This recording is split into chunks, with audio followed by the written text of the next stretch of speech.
Hi, I'm Jane Dearwester with McIntyre Elder Law. Today I'm going to talk about guardianships. This is something that we handle very often in our elder law and estate planning practice. And a guardianship is necessary when someone in your family, a loved one, gets to the point where they can no longer make decisions on their own. Usually guardianships come into play, there's an issue of competency, there may be a dementia diagnosis or some other chronic illness which causes someone to be in a state where they cannot make their own legal decisions. So I want to say quickly that the way to avoid the entire guardianship process is to make sure you have a financial power of attorney or a general durable power of attorney and a healthcare power of attorney in place. If you have those two documents in place, you are likely never going to need somebody to be appointed as a legal guardian over you. So keep that in mind. And as we move forward in a guardianship process, a somewhat new change to the statute in North Carolina is the least restrictive means test.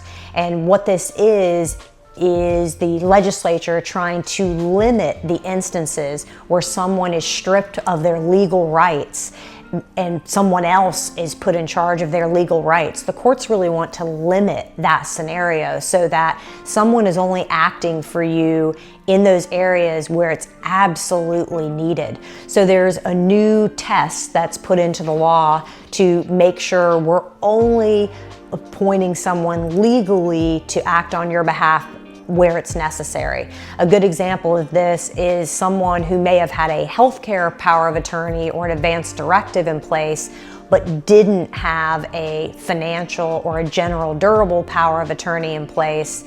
The clerk may only appoint guardianship over financial affairs, which is called guardian of the estate.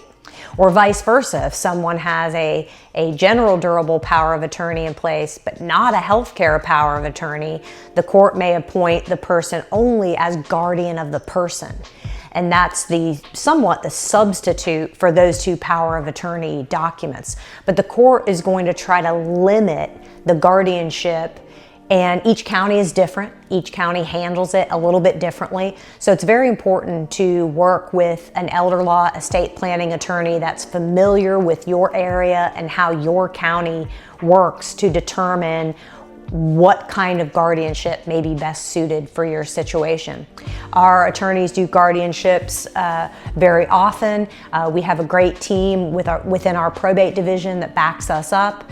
So please give us a call for a free consultation to talk about a potential guardianship or if you have questions about guardianship. And remember, we have offices in Charlotte, Shelby, and Hendersonville.